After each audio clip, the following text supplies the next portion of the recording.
Hi friends, good morning. Today I am going to explain MS Excel. Okay, ನಾವಿವತ್ತು M S Excel ಅಂದರೆ ಏನು ಅನ್ನೋದು ನೋಡೋಣ. So M S Excel ಅಂತ ಹೇಳಿದ್ರೆ ಮೈಕ್ರೋಸಾಫ್ಟ್ ಎಕ್ಸೆಲ್ ಅಂತ ಕರಿತೀವಿ.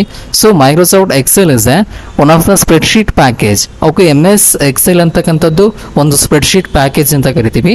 ಸೊ ಸ್ಪ್ರೆಡ್ಶೀಟ್ ಪ್ಯಾಕೇಜ್ ಅಂದರೆ ಯಾವ ರೀತಿ ಇರುತ್ತೆ ನೋಡಬೇಕು ಅಂತ ಹೇಳಿದ್ರೆ, ಸೊ ಈಗ ಫಸ್ಟು ನಾವು M S Excel window open ಮಾಡಬೇಕು ಅಂತ ಹೇಳಿದ್ರೆ ಸ್ಟಾರ್ಟ್ ಬಟನನ್ನು ಪ್ರೆಸ್ ಮಾಡ್ಕೊಳ್ಳಿ.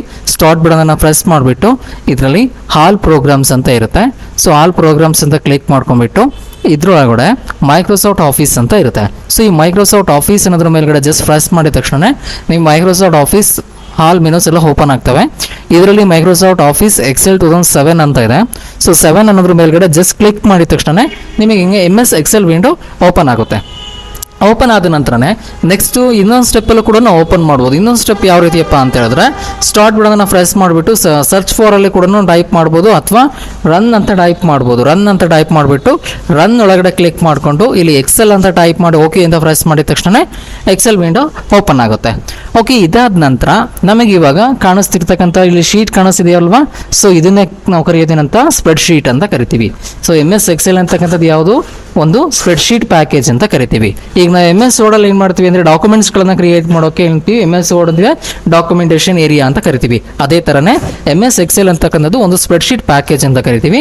ಈ ಸ್ಪ್ರೆಡ್ಶೀಟ್ ಪ್ಯಾಕೇಜ್ ಯಾವ ರೀತಿ ಬರುತ್ತೆ ಅಂತ ಹೇಳಿದ್ರೆ, ಈ ಸ್ಪ್ರೆಡ್ಶೀಟ್ ಪ್ಯಾಕ್ ಬಂದುಬಿಟ್ಟು ಈಗ ನಮಗೆ ಟೇಬಲ್ಸ್ ಅಪ್ಲೈ ಆಗಬೇಕು ಅಂತ ಹೇಳಿದ್ರೆ 2 ಕಾಲಮು 2 ರೋ ಸೇರಿಕೊಂಡು ಒಂದು ಟೇಬಲ್ಸ್ ಅಪ್ಲೈ ಆಗುತ್ತೆ. ಸೊ ಆ ಟೇಬಲ್ಸ್ ಒಳಗಡೆ ಎಕ್ಸ್ಟ್ರಾ ಕಾಲಮ್ ಎಕ್ಸ್ಟ್ರಾ ರೋ ಸೇರ್ಕೊಂಡಾಗ ಏನಾಗುತ್ತೆ ಅಂತ ಹೇಳಿದ್ರೆ ಚಿಕ್ಕ ಚಿಕ್ಕ ಬಾಕ್ಸ್ಗಳು ಬರ್ತವೆ. ಆ ಬಾಕ್ಸನ್ನೇ ಕರೆಯೋದೇನಂತ ಸೆಲ್. ಆ ಸೆಲ್ಗಳನ್ನೇ ನಾವು ಕರೆಯೋದೇನಂತ ಸ್ಪ್ರೆಡ್ಶೀಟ್ ಅಂತ ಕರಿತೀವಿ.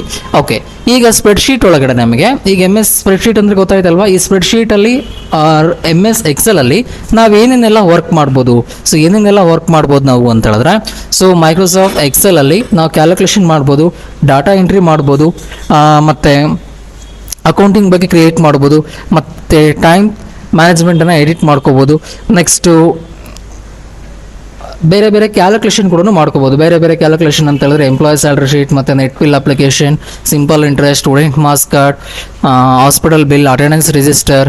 ಸೊ ಈ ರೀತಿ ನಾವು ಟೇಬಲ್ಸ್ಗಳನ್ನು ಅಪ್ಲೈ ಮಾಡಿಕೊಂಡು ಕ್ಯಾಲ್ಕುಲೇಷನ್ಗಳನ್ನು ಮಾಡ್ಕೊಳ್ತಾ ಹೋಗ್ಬೋದು. ಓಕೆ, ಇದಾದ ನಂತರ ನಿಮಗೆ ನೆಕ್ಸ್ಟು ಎಮ್ ಎಸ್ ಎಕ್ಸೆಲ್ ಅಲ್ಲಿ ನಿಮಗೆ ಪಾರ್ಟ್ಸ್ ಆಫ್ ವಿಂಡೋ ನೋಡೋಣ. ಓಕೆ, ಪಾರ್ಟ್ಸ್ ಆಫ್ ವಿಂಡೋ ಬಂದ್ಬಿಟ್ಟು ನಿಮಗೆ ಫಸ್ಟ್ ಒನ್ ಇಲ್ಲಿ ನೋಡಿ ಕಾಣಿಸ್ತಿದೆ ಅಲ್ವಾ, ಬುಕ್ 1 ಮೈಕ್ರೋಸಾಫ್ಟ್ ಎಕ್ಸೆಲ್ ಅಂತ ಹೇಳ್ಬಿಟ್ಟು. ಸೊ ಇದನ್ನೇನಂತ ಕರಿತೀವಿ ಅಂತ ಹೇಳಿದ್ರೆ ಟೈಟಲ್ ಬಾರ್ ಅಂತ ಕರಿತೀವಿ. ಓಕೆ, ಟೈಟಲ್ ಬಾರ್ ಆದ ನಂತರ ನಿಮಗೆ ನೆಕ್ಸ್ಟ್ ಬರ್ತಕ್ಕಂಥದ್ದು ಮೆನು ಬಾರ್ ಅಂತ ಹೇಳಿದ್ರೆ ಹೋಮ್, ಇನ್ಸೈಟ್, ಪೇಜ್ ಲೇಔಟ್ ಇವೆಲ್ಲ ಕಾಣಿಸ್ತದವಲ್ವಾ. ಸೊ ಇವನ್ನೆಲ್ಲ ಏನಂತ ಕರಿತೀವಿ, ಮೆನು ಅಂತ ಕರಿತೀವಿ ಅಥವಾ ಮೆನು ಬಾರ್ ಅಂತಲೂ ಕರಿತೀವಿ. ಓಕೆ, ಇದಾದ ನಂತರನೇ ಇಲ್ಲಿ ಕೆಳಗಡೆ ಇದೆಯಲ್ಲ clipboard, font, alignment, numbers, style, cell, editing ಅಂತ ಹೇಳ್ಬಿಟ್ಟು. ಸೊ ಇದನ್ನೆಲ್ಲ ಏನಂತ ಕರಿತೀವಿ ನಾವು ಅಂತ ಹೇಳಿದ್ರೆ ಮೆನು ರಿಬ್ಬನ್ಸ್ ಅಂತ ಕರಿತೀವಿ. ಸೊ ಮೆನು ರಿಬ್ಬನ್ಸ್ ಆದಮೇಲೆ ನಾವು ನೆಕ್ಸ್ಟು ಬರ್ತಕ್ಕಂಥದ್ದು ಆಪ್ಷನ್ ಯಾವುದು ಅಂತ ಹೇಳಿದ್ರೆ, ಮೆನು ರಿಬ್ಬನ್ಸ್ ಆದಮೇಲೆ ಬರ್ತಕ್ಕಂಥ ಆಪ್ಷನ್ ಇಲ್ಲಿ ನೋಡಿ.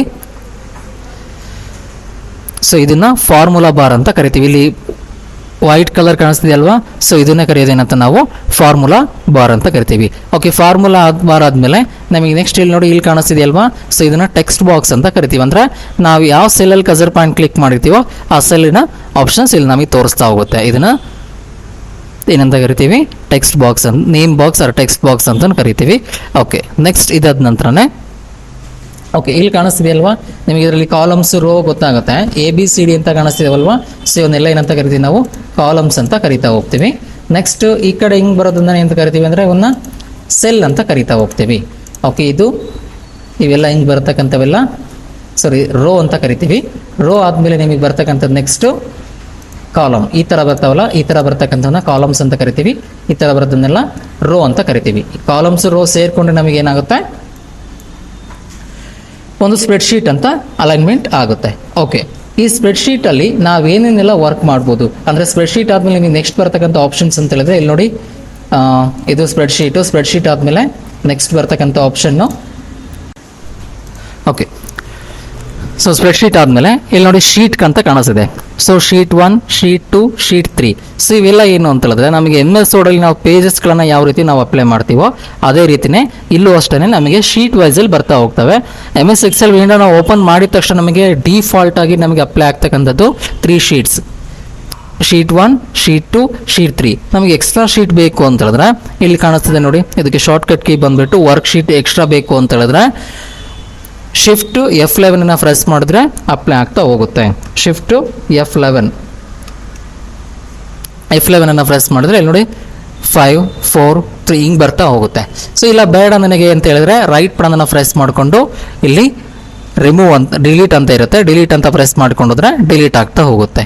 ಓಕೆ, ಇದಾದ ನಂತರನೇ ನೆಕ್ಸ್ಟ್ ಶೀಟ್ ಆದ ನಂತರ ನಮಗೆ ಬರ್ತಕ್ಕಂಥದ್ದು ಓಕೆ ಶೀಟಲ್ಲಿ ಈಗ ಟೋಟಲಿ ಇಷ್ಟೊಂದು ಶೀಟ್ ಇದ್ದಾವೆ. ಈ ಶೀಟ್ ಒಳಗಡೆ ನಮಗೆ ಟೋಟಲ್ ಆಗಿ ಒಂದು ಶೀಟಲ್ಲಿ ಎಷ್ಟು ರೋ ಇದೆ ಅಥವಾ ಎಷ್ಟು ಕಾಲಮ್ಸ್ ಇದೆ ಅದು ನೋಡಬೇಕಲ್ವ ನಾವು. ಓಕೆ, ಎಷ್ಟು ರೋ ಎಷ್ಟು ಕಾಲಮ್ಸ್ ಅಂತ ನಾವು ನೋಡಬೇಕು ಅಂದರೆ ಒಂದು ಶೀಟಲ್ಲಿ ಒಂದು ಶೀಟಲ್ಲಿ ರೋ ಬಂದ್ಬಿಟ್ಟು ನಿಮಗೆ 10,48,576 ರೋ ಬರುತ್ತೆ ಒಂದು ಶೀಟಲ್ಲಿ. ಸೊ ಅದೇ ಕಾಲಮ್ಸ್ ಆದರೆ 16,384 ಕಾಲಮ್ಸ್ ಬರುತ್ತೆ. ಗೊತ್ತಾಯ್ತಲ್ವಾ? ರೋ ಬಂದ್ಬಿಟ್ಟು 10,48,576 ರೋ, ಕಾಲಮ್ಸ್ ಬಂದ್ಬಿಟ್ಟು 16,384 ಕಾಲಮ್ಸ್ ಬರುತ್ತೆ. ಓಕೆ, ಇದಾದ ನಂತರನೇ ಈಗ ಕೆಳಗಡೆ ಕಾಣಿಸ್ತಿದೆಯಲ್ಲ, ಸೊ ಇದನ್ನೇನಂತ ಕರಿತೀವಿ ನಾವಿಲ್ಲಿ ಸ್ಟೇಟಸ್ ಬಾರ್ ಅಂತ ಕರಿತೀವಿ. ಸ್ಟೇಟಸ್ ಬಾರ್ ಆದಮೇಲೆ ದೆನ್ ಲಾಸ್ಟ್ ಒನ್ ಬರುತ್ತಲ್ಲ ಇಲ್ಲಿ ಡೇಟ್ ಆ್ಯಂಡ್ ಟೈಮ್ ಎಲ್ಲ ಇದನ್ನು ಟಾಸ್ಕ್ ಬಾರ್ ಅಂತ ಕರಿತೀವಿ. First one title bar, then second one last one ಬಂದುಬಿಟ್ಟು ನಿಮಗೆ ಟಾಸ್ಕ್ ಬಾರ್ ಅಂತ ಹೇಳ್ತೀವಿ. ಸೊ ಇದರಲ್ಲಿ ನಮಗೆ ಜಸ್ಟ್ ಇಲ್ಲಿ ನೋಡಿ ಎಡಿಟಿಂಗನ್ನು ಮಾಡ್ಕೊಂಡು ಹೋಗ್ಬೋದು. ನಾವು ನೇಮ್ಸ್ಗಳನ್ನು ಎಡಿಟಿಂಗ್ ಮಾಡ್ಕೋಬೋದು. ಓಕೆ, ನೇಮ್ಸನ್ನು ಎಡಿಟಿಂಗ್ ಮಾಡಬೇಕಾದ್ರೆ ಸೊ ಇಲ್ಲೇನಾಗುತ್ತೆ ಸ್ವಲ್ಪ ಸ್ಪೇಸ್ ಜಾಸ್ತಿ ಆಗುತ್ತೆ. ಸ್ಪೇಸ್ ಜಾಸ್ತಿ ಆದಾಗ ಈ ಪಾಯಿಂಟ್ ಇರುತ್ತಲ್ಲ, ಪಾಯಿಂಟನ್ನು ಕ್ಲಿಕ್ ಮಾಡಿಕೊಂಡು ನಮಗೆ ಎಷ್ಟು ಬೇಕೋ ಅಷ್ಟನ್ನು ಕ್ಲಿಯರ್ ಮಾಡ್ಕೋಬೋದು. ಈಗ ನಮಗೆ ಸ್ಪೇಸ್ ಜಾಸ್ತಿ ಆಗಿದೆ, ಸ್ಪೇಸ್ ಜಾಸ್ತಿ ಆದ ತಕ್ಷಣ ಎಡಿಟ್ ಮಾಡ್ಕೊತ ಹೋಗ್ಬೋದು. ಸೊ ಇದರಲ್ಲಿ ನಿಮಗೆ ನೆಕ್ಸ್ಟ್ ಕ್ಲಾಸಲ್ಲಿ ಯಾವ ರೀತಿ ಇದರಲ್ಲಿ ವರ್ಕ್ ಮಾಡೋದು, ಏನೇನೆಲ್ಲ ಕ್ಯಾಲ್ಕುಲೇಷನ್ ಮಾಡೋದು ಅನ್ನೋದನ್ನು ನೆಕ್ಸ್ಟ್ ಕ್ಲಾಸಲ್ಲಿ ನಿಮಗೆ ಕಂಟಿನ್ಯೂ ಆಗಿ ಹೇಳ್ಕೊಡ್ತೀವಿ.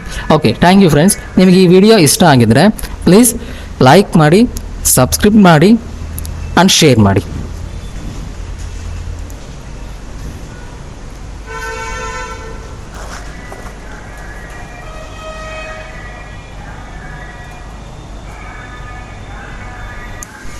ಗೊತ್ತಾಯ್ತಲ್ವಾ? ಈ ವಿಡಿಯೋನ ಲೈಕ್